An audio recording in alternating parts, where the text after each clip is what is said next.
我是一个带货主播，我们这行上班时间不固定，每个直播间都有好几个主播轮班。那天我排到了晚班，下班后已经是凌晨2点多。我裹着羽绒服站在公司楼下瑟瑟发抖的等车。我一向是不爱和网约车司机聊天的，那天也是，我戴着耳机听歌，望着车窗外的城市夜景，这是我回家的必经之路。穿过这片商业中心，就是我租的老旧居民区，看着那些高楼大厦，真繁华呀！什么时候才能有我的一间小屋呢？意识到不对劲的时候，是我的手机没电关机了。我这才发现，司机不知道什么时候拐进了我附近的一条小路上。这片最近在拆迁，但我住的这里还没有开始。师傅，咱们走错了吧？我试探着，我看司机没反应。师傅，走错了吧？我男朋友在刚才路过那条路的路口等我呢。司机仍然一副没听到的样子。我身体前倾，大声说：“师傅，走错了，你再不掉头，我报警了。”他仍然无动于衷。我试图打开车门，却发现被锁上了。我深呼吸，强迫自己冷静，假装报警。网约车司机带我进了工地，地址在金鱼街这边。司机的车牌号是金 B960009，救救我，求你救救我！我边说边从后视镜观察司机的表情。司机木着一张脸看着我，他要杀了我。他的眼里满是杀意，不是猥琐，是满满的杀意。一股凉意从脊背升起，直窜后脑勺。我紧紧攥着手机哀求：“哥，你放过我吧！我家就我一个女儿，我爸妈是农民工，他们还等着我养老呢。”不论我怎么哀求，他都像是聋了一般，没有任何反应。最后，他在2栋楼中间停了下来，他打开车门去了后面。我急忙爬向前座，打开了门锁，从前面跳下了车。手脚这一刻一点也不听使唤，我连跑带爬地向前。救命啊！有人吗？救救我！我竭力嘶喊着。车灯照着前面有个巨大的坑，里面漆黑一片。我回头看去，他拿着一把斧头跟在我后面，手脚已经僵硬到极点了。可我知道，只要慢一步，我就要死在这里。我不知道他为什么要杀我，但我想活着，我不想死。身后的声音越来越近，我大口呼吸着，不断呼救。突然后背传来剧痛，接着一阵天昏地暗，我应该是摔在了地上。剧烈的痛不断从身体的各个部位传来，我就这样不明不白地无力地死在了那个冬夜。天亮后，警笛声响起，我发现我成了一抹灵魂，游荡在人间。我跟着警察来到了警局，他们一脸严肃地分析着受害者是谁，如何击凶。我焦急地拍着桌子喊：“我叫范小宁，凶手是网约车司机。”可是他们听不到也看不到，我就这样游荡在警局里，关注着案情的进度。第二天，一个瘦黑的男人和一个瘦黑的女人风尘仆仆地来到了警局，他们双眼满是无措和难以置信。他们是我的爸爸妈妈。看到成了块状的我，妈妈当时就晕了过去。爸爸和警员搀扶着妈妈到休息室，爸爸颤抖着手指着放遗体的地方问：“那是我宁儿？”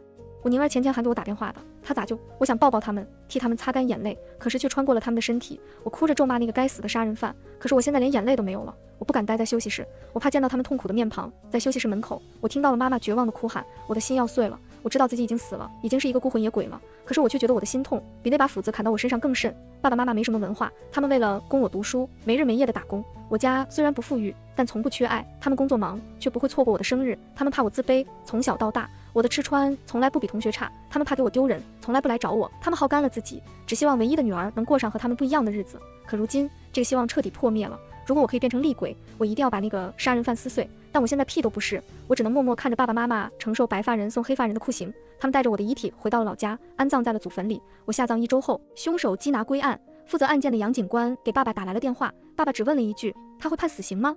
杨警官说案子已经在网上闹得沸沸扬扬，性质很恶劣，不过具体还要等开庭。隔天有几个人上门，他们声称自己是新京报的，想要对爸爸妈妈做一个专访。爸爸妈妈不同意，他们说我这是热度越大，凶手越有可能判死刑。爸爸妈妈同意了，专访就在家里进行。他们先是拍了家里的环境，60多平米的小两居，还是00几年的装修风格，杂物乱堆，唯独一间朝阳的卧室，阳光明媚，干净整洁。那是我的房间，妈妈每天都会打扫，不管我在不在家，我的房间都是干净的，从小到大一直如此。他们要爸爸妈妈拿出我儿时的照片，让他们回忆和我的美好记忆。妈妈拿着泛黄的相册，泣不成声。女记者不断地引导着爸爸妈妈说出更多关于的我回忆，中间妈妈一度哭到昏厥。这简直就是在我爸妈的伤口上撒盐。这个衣冠楚楚、妆容得体的女记者，她真该死啊！我扑向那个该死的女记者，可我连一股小风都掀不起来。我恨阎王，恨他为什么让我死，恨他为什么让我变成鬼，看着自己的父母受罪。等到了阎王殿，我一定要把阎王爷撕碎。专访结束的第2天，爸爸妈妈让表哥搜出来给他们看，范小宁父母专访，老婆小盛开的太阳花。视频塑造出了一对省吃俭用的农民工父母，辛苦一辈子把女儿供养出来，还未享受到天伦之乐，就遭受到了他天之祸。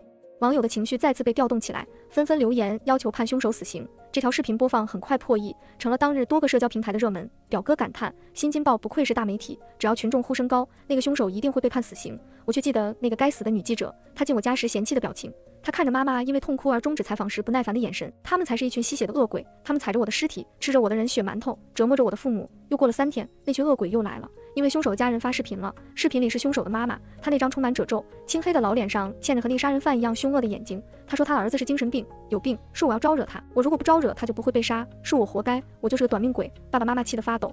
而那群吸血鬼架着长枪短炮对准了我的爸妈，生怕错过他们每一个表情。我看着这荒诞的一幕，竟不知可恨的到底是视频里的人还是视频外的。不出意外，视频又爆了，好多律师出来普法，说凶手如果是在精神疾病发作不能控制自己行为时行凶，经法定程序鉴定确认的是不负刑事责任的。这再一次激起了民众的愤怒。杀人犯的家人申请了精神鉴定，爸妈知道的时候却出乎意料的平静，他们没有了之前的悲伤和愤怒，只剩了麻木。我时刻紧盯着他们，怕他们做傻事。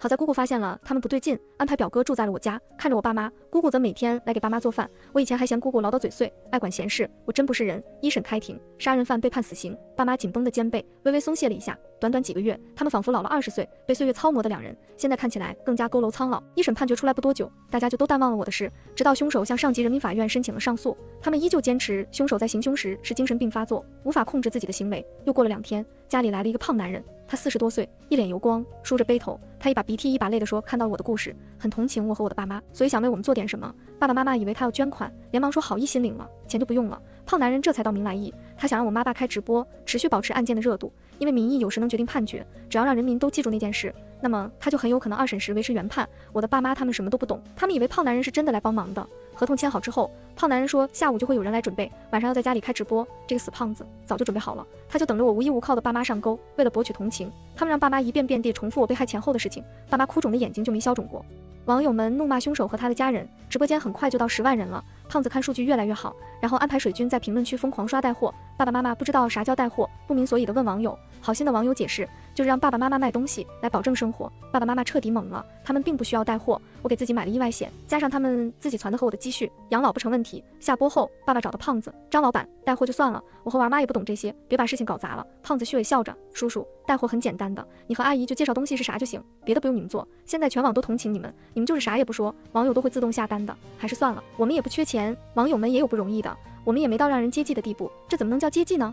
网友们是为了支持你们才买的，您没看今天网友们呼声多高呀？这也是网友的一片心意。张老板，您别劝我了，我们直播就是为了让大家还记得我您儿，我们不想卖货。叔叔，合同里可都写了，您违约是要赔钱的，500万，你有这个钱吗？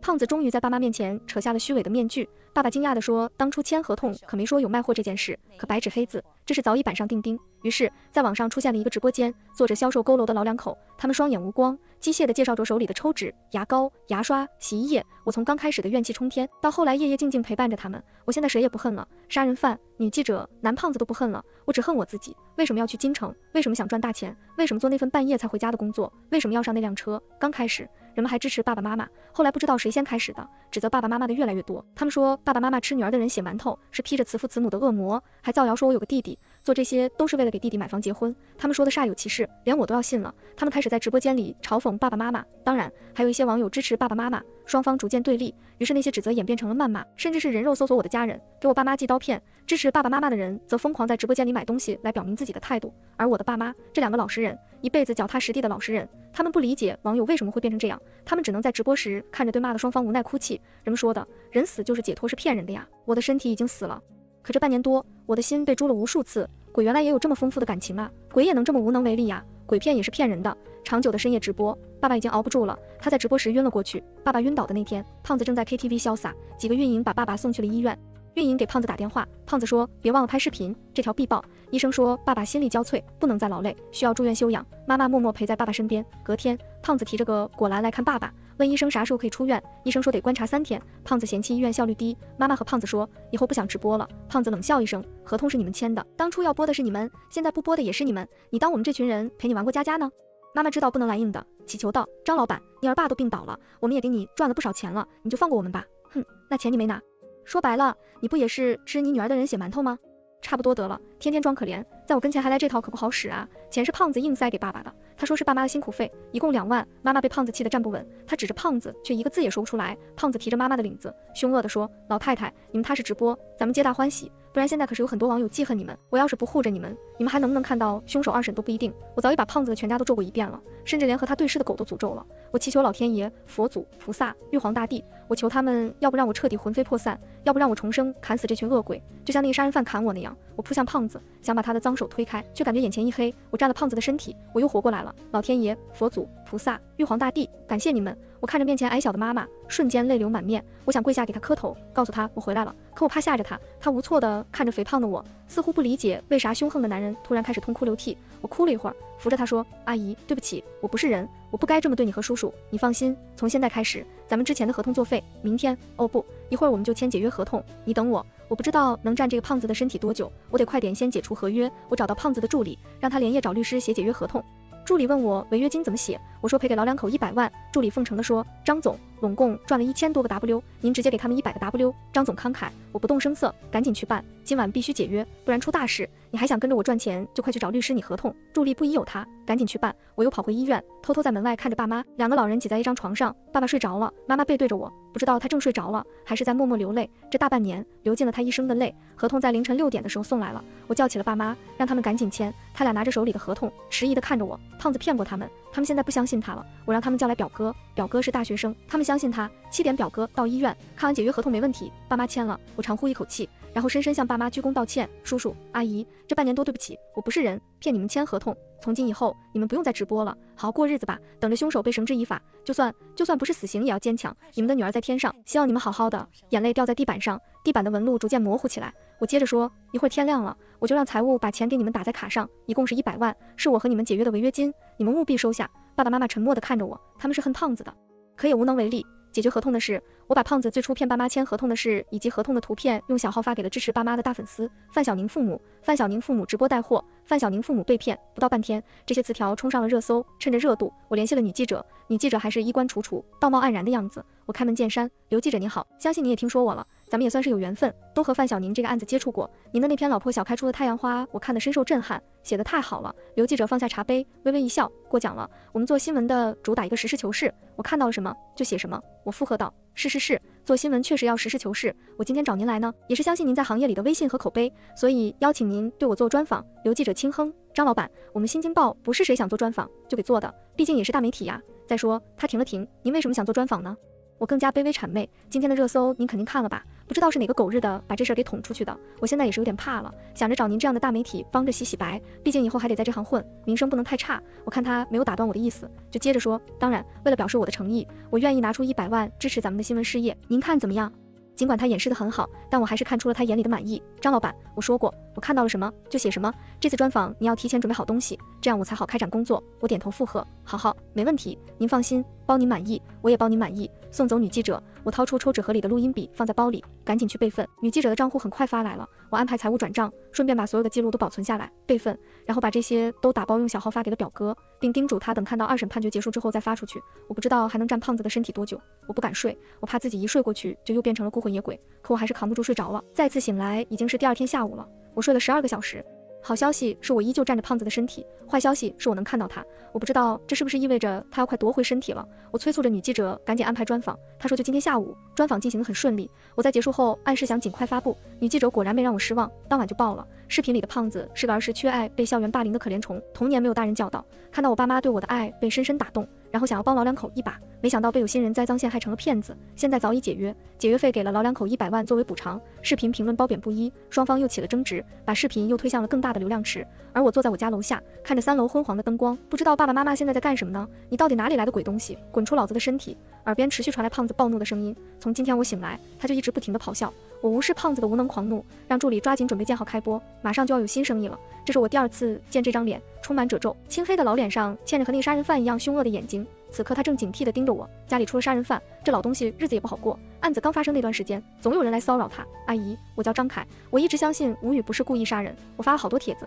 您看，我拿出提前让人 P 好的图片给他看，之前好多人都不信。1审之后，相信的人越来越多，结果范小宁爸妈开始直播了，网友们同情他们，又摇摆起来了。老女人盯着我，这跟我有什么关系？我早就问过律师了，我家小雨有精神病，他杀人不犯法。我内心叫嚣着，你个老蠢货，只有你这种冷血的蠢猪才会教出神经病儿子，你罪该万死。面上却和气道，就是说啊，阿姨，吴宇其实也是受害者，您更是了，您独自养大儿子，谁愿意发生这种事？吴宇因为有疾病，本来就生活得很不容易了，现在摊上这事后，半辈子可就麻烦了。老女人面色微微缓和，就是那个短命鬼害的。我们吴宇平时可不犯病，他咋没杀我这个老娘呢？我捏紧拳头，暗暗深吸一口气。阿姨，我看最近好多人骂那老两口，说他们吃自己女儿的人血馒头，您知道吗？老女人面露得意，我侄儿跟我说了，老不死的2个直播卖东西卖了几百万，也就骗骗那些无知网友。我试探道，您说他们那种人都能赚到钱，您就没想着开直播呀？我看咱们村这条件也一般，无语打官司可不少花钱吧？哼，那俩老不死的有贵人帮，我在这穷乡僻壤哪会开直播卖货？我大喜，阿姨，我就是干直播的呀，我能帮你呀。老女人警觉起来，你帮我？你是哪个我都不认识，你为啥帮我？我不好意思道，我这不是一直在网上说无语的事情吗？就有个几万个粉丝，他们和我想的一样，也一直和我说想支持您一下，我这不才来问您愿不愿意直播。我看他有所动容，便乘胜追击，直播很简单的，您就讲讲无语小时候的事，粉丝看您不容易自己就会买的，现在网友的钱可好赚了，范家老两口大半年赚了快1000万，咱们也可以呀，到时候二审咱给无语换个好律师，胜诉几率还更高呢。我怕他还疑心，又补充道，到时候您分我点辛苦费就行，嘿嘿。老女人皱眉思考起来，我不动声色等待，终究还是没能战胜心中的贪欲。老女人点头了，我掏出合同，她看都没看就按手印了，我赶紧打电话叫已经候在镇子里的直播团队往过赶，今晚就开播。我买了流量，直播间人数很快到了10万加，基本上都是在骂老太婆的，可她不识字，根本看不出来，还在讲着自己是怎么一个人把无语带大。你儿子上初中，你还让他和你一起睡，怪不得你儿子是个变态杀人犯呢。有你这种窒息母亲，谁能不发神经？冷暴力才是最可怕的，你这种教育方式根本不配养孩子。我录屏保存，你到底想干什么？张凯的灵魂咆哮着。我抬头看看他，微微一笑，当然是送你去地狱呀。我再次回到了我家小区，我想敲开门告诉爸爸妈妈，他们的女儿回来了，虽然变成了一个丑胖子，可灵魂依然是他们爱的女儿。可我不能，我不知道我什么时候会消失，我不能让他们再体验一次失去女儿的痛苦。我想敲开门看看他们在做什么，可又怕我这张丑恶的脸会让他们厌烦。你不会是范小宁吧？你不是死了吗？张凯难以置信，范小宁，我不知道你用了什么方法占了我的身体，但是我劝你主动离开，否则等我回来了，你父母怎么样谁都说不准。张凯呀张凯，你要是诚心忏悔，我兴许会饶你一命，可你现在威胁的是一个厉鬼，一个能够取你狗命的厉鬼。我懒得理他。太阳出来了，我该出发了。我赶了1天路，只为来见无语，他是杀我的凶手，是把我摁在地上如杀鸡一般将我大卸8块的杀人犯。我在法律上道德上永远凌驾于他之上，可我在见到他的一瞬间还是不停颤抖。尽管他被绑着，可这具肥胖的身体依旧想逃跑。无语死鱼一样的眼睛盯着我，我简直无法控制声带发出声音。我狠狠捏着大腿，痛感逐渐清晰，我也慢慢平静下来。无语，你应该不认识我，我叫张凯，是你杀的那个女孩的哥哥。无语听到我的介绍，表情瞬间兴奋起来。不出我所料，这狗东西就是个变态。你能告诉我，你为什么要杀他吗？我尽量保持平静。无语转动他的死鱼眼，盯了我几秒后，咧嘴一笑，充满回味。因为那天他刚好在车里。无语，你是个精神病，我也是。你把人大卸8块，你还想逃？你做梦！我深吸一口气，缓缓拿出我和老女人签的合同，签了30年，每天从晚上10点直播到凌晨4点，违约赔款500万。无语，这是我和你妈签的合同，不，也可以说是卖身契。你妈今天59是吧？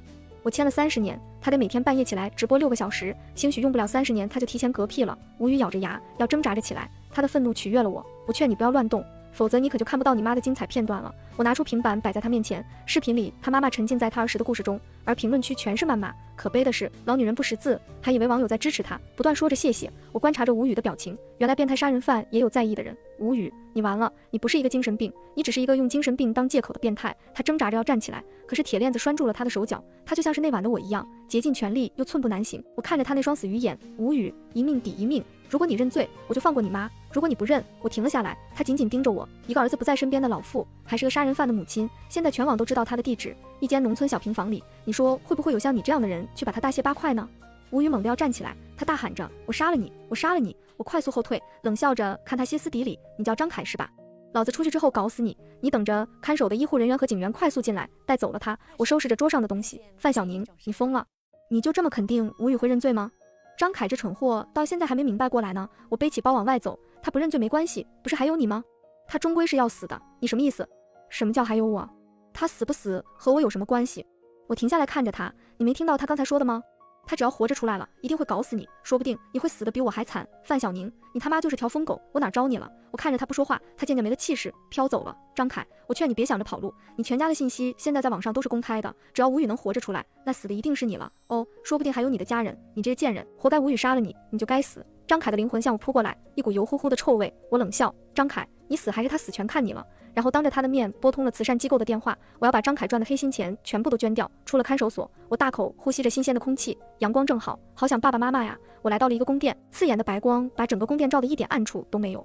爷，这就是那个遗漏者。身后一个牛头小怪冲着面前的一团白雾说：“这是阎王殿。”面前这团被光雾笼罩的就是阎王。范小雨，按理说你去年冬天就该被送去投胎。威严的声音从四周传来，收魂小棺物把你漏掉，让你在人间逗留了半年多，他已经被罚去了畜生道，你安心去投胎吧。那我爸妈他们这辈子所有之苦已经结束了。以前我想问问阎王，为什么死的是我？为什么我的爸爸妈妈要承受痛苦？我们一辈子没做过坏事，我想把阎王殿砸了，把阎王撕碎，好让他尝尝痛苦的滋味。可站在阎王殿里，被那刺眼的白光笼罩着，我的怨气一瞬间就全部消散了。我明白了，这就是命运，被杀是我的命运，当了大半年孤魂野鬼是我的命运，能够占了张凯的身体也是我的命运，一切都是命运使然。命运是车轮，而我要开启新的一轮了，到底还得来一趟阎王殿，不然这厉鬼的怨气可消不了啊。牛头小怪和旁边的马脸小怪窃窃私语，可说呢，要不是收魂组的出纰漏，咱们能这么费劲？马脸小怪一脸无奈，女记者番外，范小雨案2审结束，中院维持1审判决，女记者紧跟热点发文，不出所料又是爆款。这一年，他靠着范小雨的案子在公司大出风头，同行频频向他抛出橄榄枝，他的日子越发滋润。2审结束后的第2天，网上爆出了他被张凯贿赂的消息，他和张凯的录音、张凯转账的记录全都被爆了出来。他气急败坏地联系张凯，却发现张凯失联了。他找了朋友调查，张凯胁迫吴语妈妈直播，吴语妈妈被折磨狠了，趁张凯不注意捅瞎了他一只眼，吴语妈妈被抓了起来。而张凯带着家人不知所踪了。那天的爆料就像是多米诺骨牌一样，牵一发而动全身。女记者被调查、失业，甚至被公司起诉，衣冠楚楚的女记者在新闻界成了人人喊打的过街老鼠。而她始终没想明白她到底得罪了谁。全文完结。